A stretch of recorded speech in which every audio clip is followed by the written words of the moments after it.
What is going on, guys? Welcome back to the channel for this really quick video, and today we'll be talking about Larry Bird release. This one here came from lots of comment requests, so after watching, please let me know in the comment section any recommendation for a topic.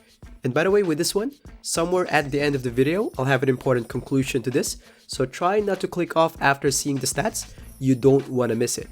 So now let's get right into it.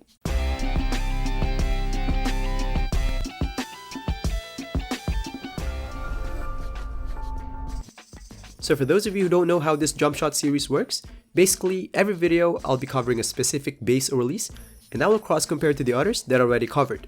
In this way, we can build those charts up video per video. There will be lots of elements that will be covered in this one, which are not included on the 2K charts, like front challenge, side drift, and visual comparisons. So now for the first one, the speed parts. This one here is divided into two parts. First one will be the input speed, which is how long you need to press the shoot button. And the second one will be the release speed, which is the time between the moment you press the shoot button and the moment your player actually releases the ball.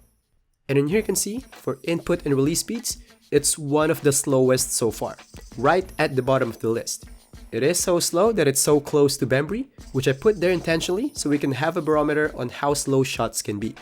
Now, don't count this one out yet, because if a shot is slow, it doesn't necessarily mean that it's not good. Keep in mind, T-Mac base, which is the best one so far, is even at the worst half of the list in terms of shot speed. Now for the next one, the side drift.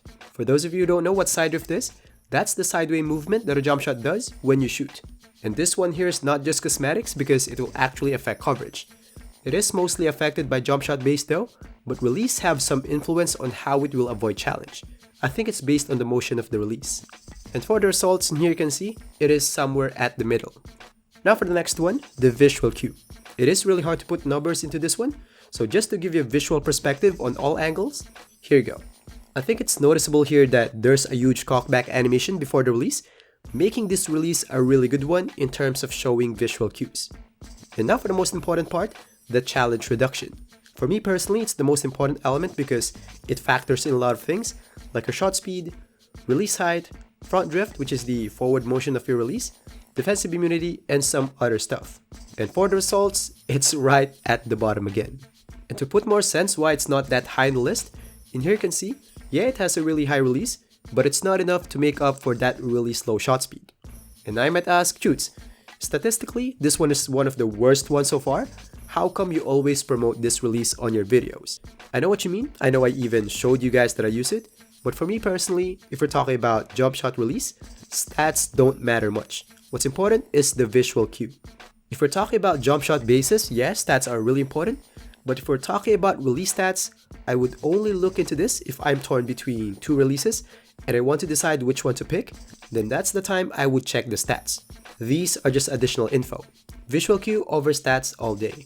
I'm aware that shot speed of Larry Bird is really slow, which can result to bad contest reduction.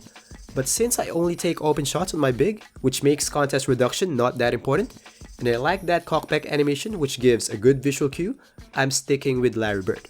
So that's all for this one. Again, please let me know in the comment section any feedback or any recommendation for a topic. Thanks for watching, and I'll see you guys in the next one. Peace.